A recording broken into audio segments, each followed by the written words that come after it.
All right, we'll bring John McMullen in, talk some NFL, some birds as the Eagles finish up today. Tomorrow, Howie Roseman will speak. And, John, what will be your number one thing you want to find out from Howie when he talks tomorrow? Well, I think the structure of the Eagles scouting department, because I think we're all concerned when we look at this organization in the past and sort of the gray lines there's been, who's in charge, who's not in charge, who picked who picked what. But I think a lot of us who understand the NFL are, pretty excited that Joe Douglas is in this organization because he's got a really big reputation as a personnel guy, and the Eagles need to lean on him. He needs to be the guy in charge of this scouting department, and that's how the flow chart goes, and we'll see how it works out. But we know in the past from Howie Roseman's previous machinations in the Eagles front office, it always seems to end in loggerheads, no matter who it is. And you can run through a litany of names who haven't been able to play nice with Howie, and it's going to be interesting to see how Joe Douglas does. Yeah, because a lot of people, I think, are concerned moving forward. I don't know where you fall on this list of Howie running a draft. People are just like, well, his draft history or record has not been all that good.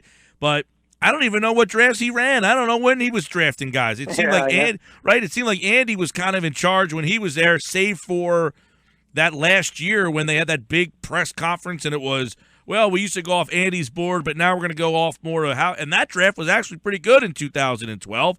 The Chip Kelly years, we don't know really who was doing what. So I don't know what to think of Howie's draft record.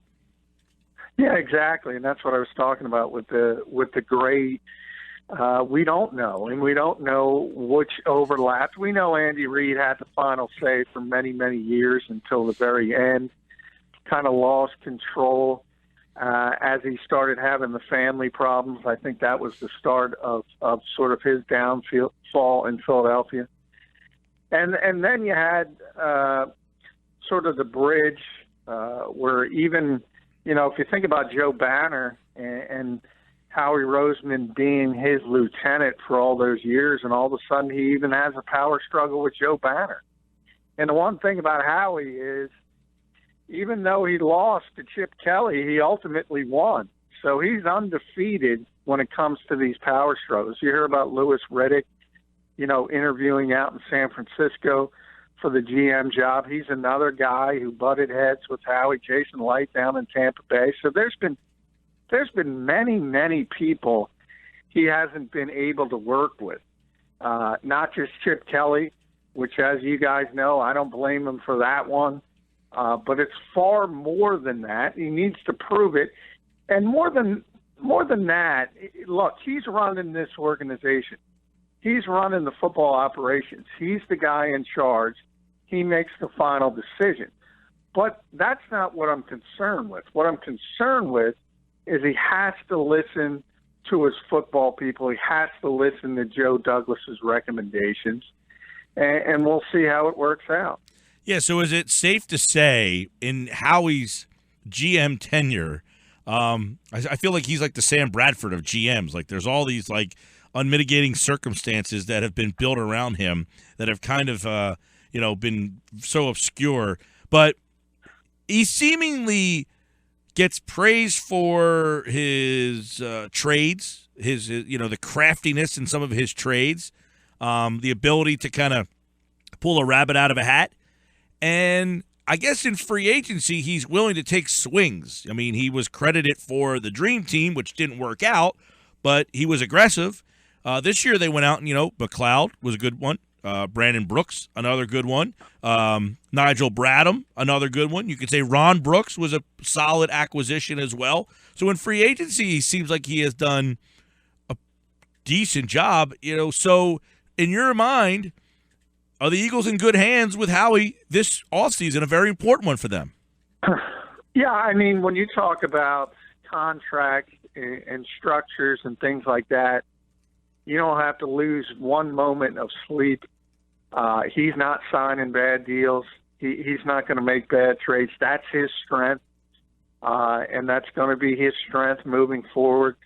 The part you have to be concerned with is talent evaluation, and that's where Douglas comes in, because Douglas comes from the Ravens organization, which is very, very highly regarded when it comes to player personnel.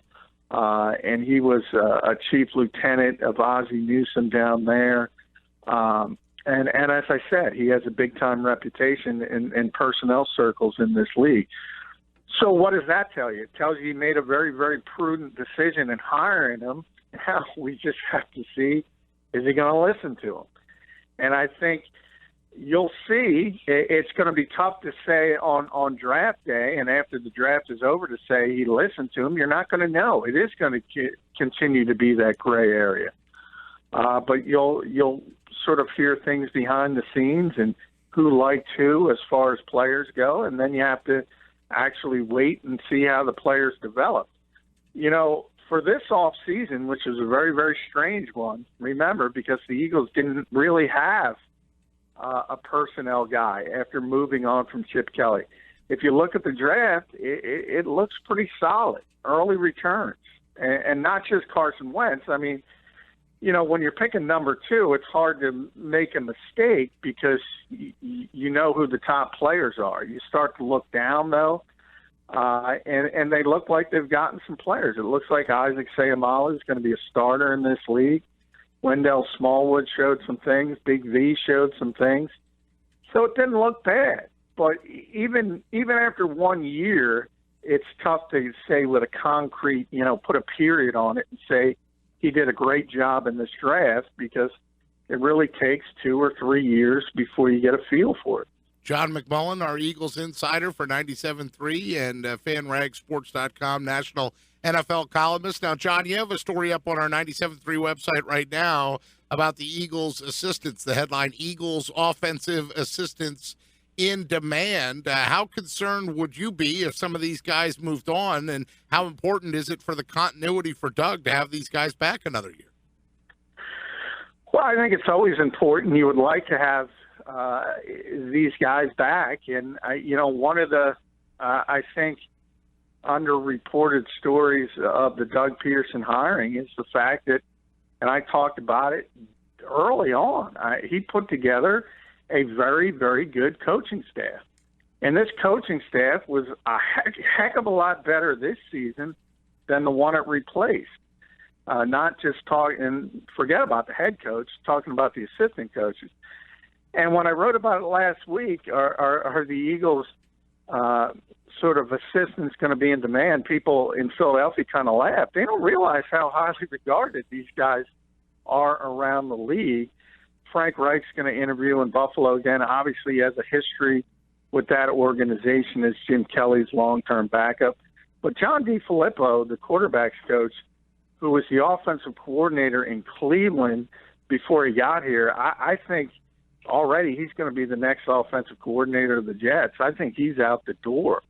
So these guys are a lot more well thought of around the league than maybe people in Philadelphia think. Do you see Jim Schwartz as somebody that comes back, or is Jim Schwartz in demand? I do think he's going to come back. If you see the early list around the league starting to compile, it's very offensive slanted, very offensive heavy, and I do think the Eagles' record's going to hurt them in the long run. Whereas if they were a playoff team, I think he would be in much more demand. But right now, you look at the open, and there are 6 of them now, 6 teams looking for head coaches. A lot of them looking for offensive-minded guys. Kyle Shanahan, Josh McDaniels are the 2 really hot names. I think Shanahan's interviewing with 4 teams.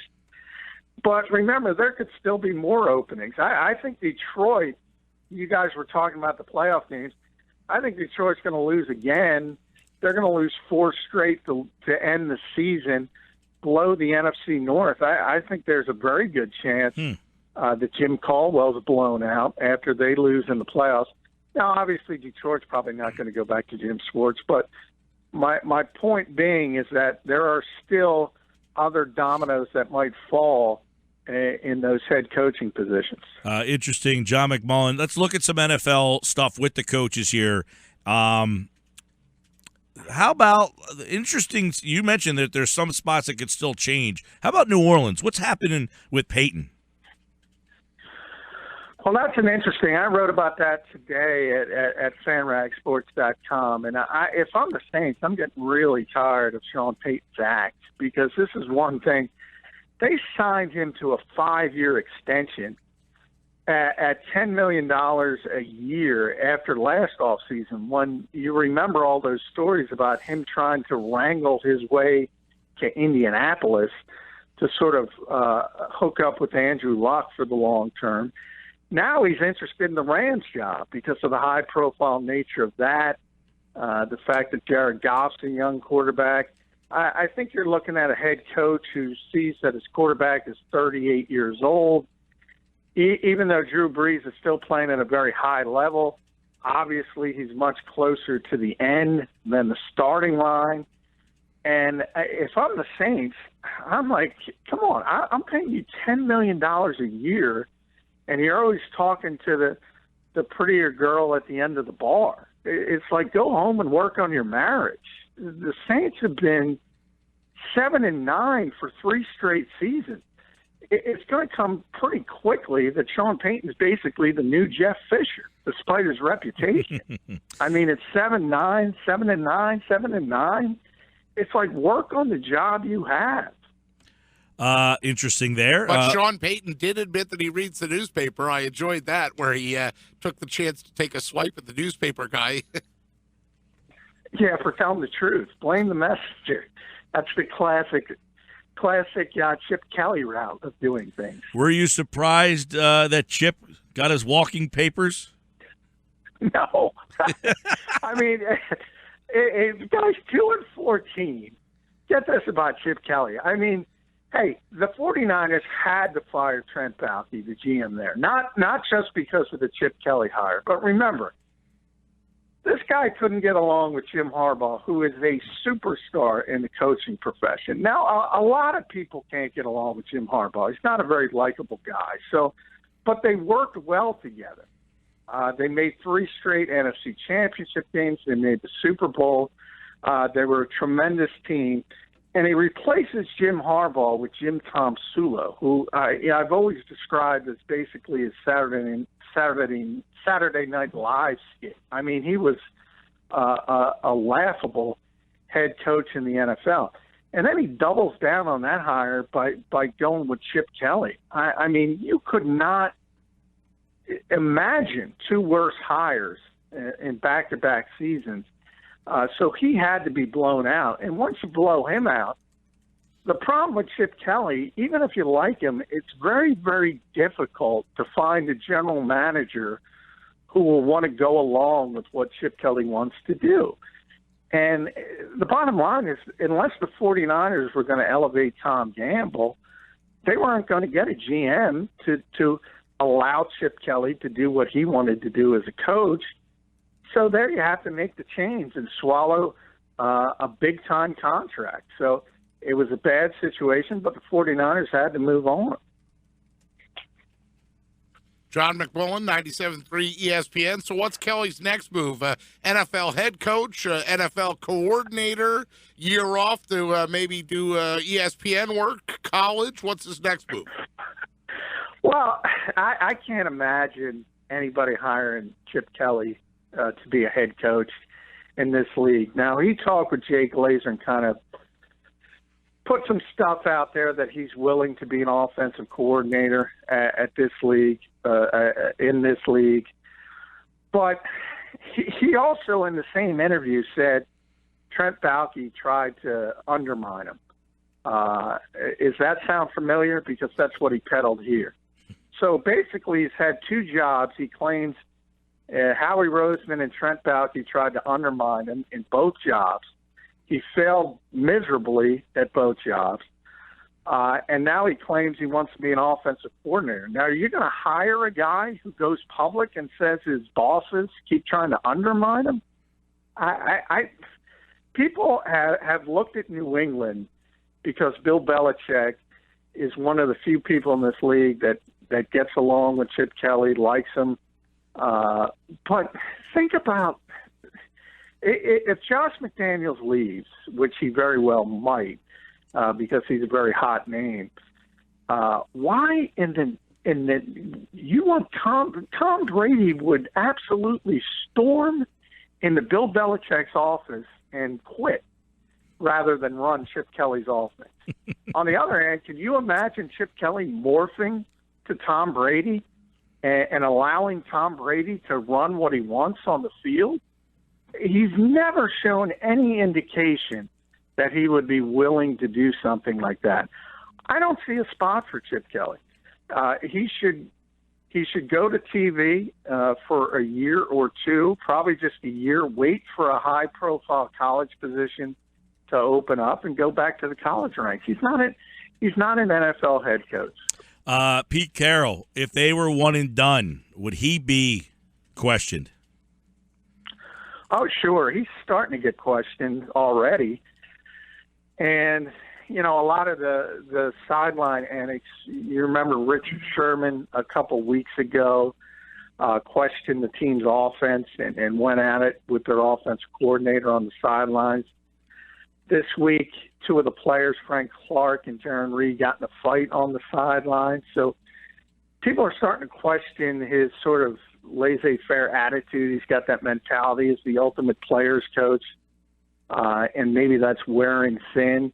If they lose at home to a team like Detroit, who looks awful, and as I said, is limping to the finish line, yeah, I mean, there would be some concerns. And then there's the other end of it, where Pete loves Los Angeles, and he loved his time at Southern California.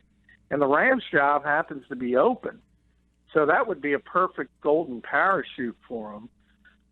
Not saying it's going to happen, because I think the Seahawks are going to dominate the Lions this weekend.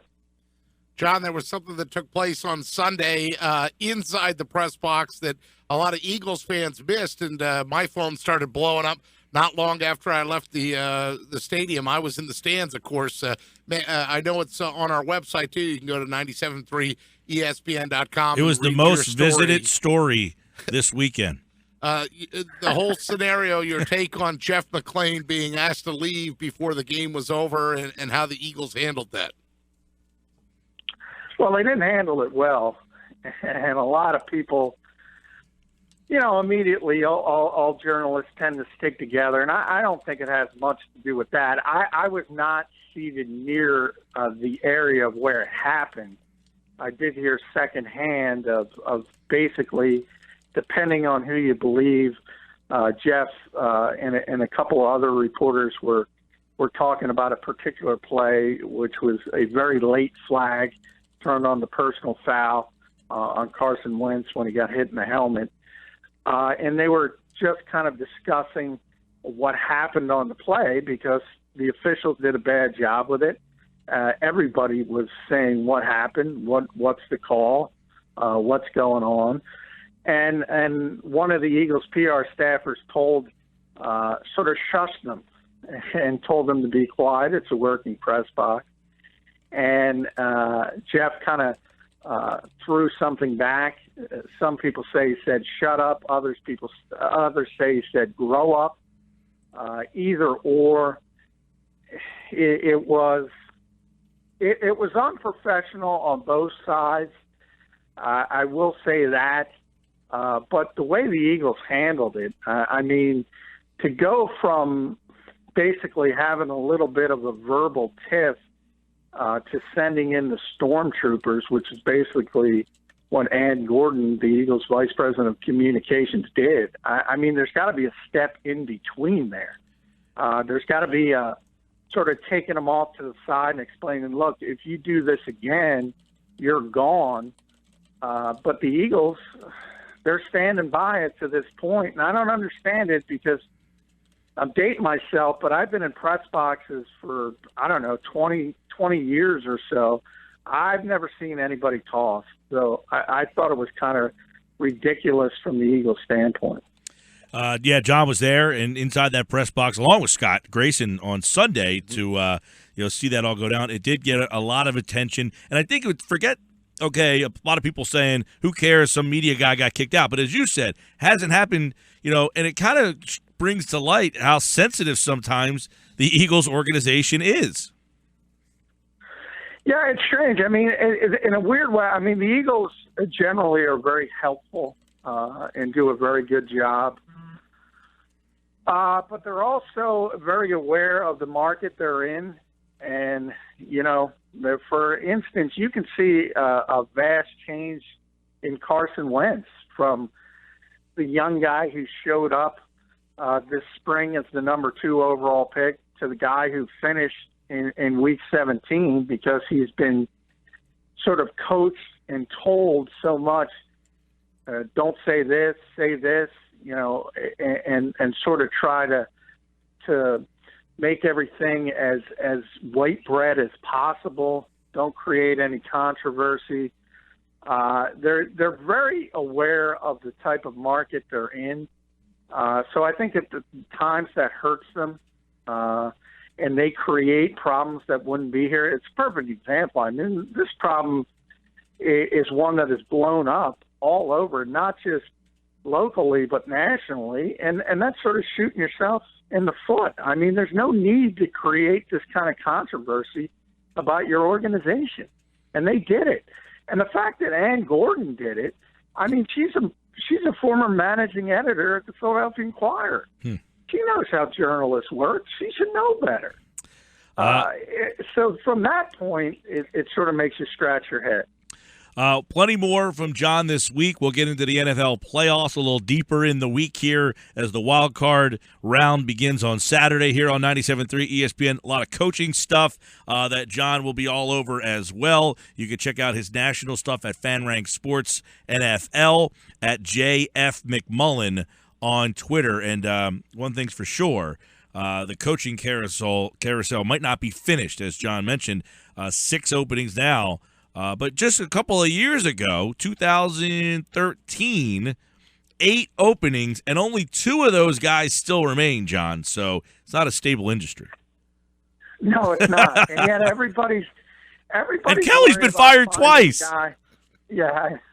And everybody's worried about finding a guy that's going to be there for 20 years. And that's been the argument against teams going after Tom Coughlin now because he's 70. And I'm like, what are you worried about? Nobody lasts more than 2-3 years, and they're worried about finding the next Belichick who's going to be there forever. You're better off just trying to get a sound, stable presence and try to move on from there. Yeah, a lot of interesting openings here. We'll get into them, of course, throughout the week. John McMullen, 97.3 ESPN.com. Thanks, pal. Thank you, guys.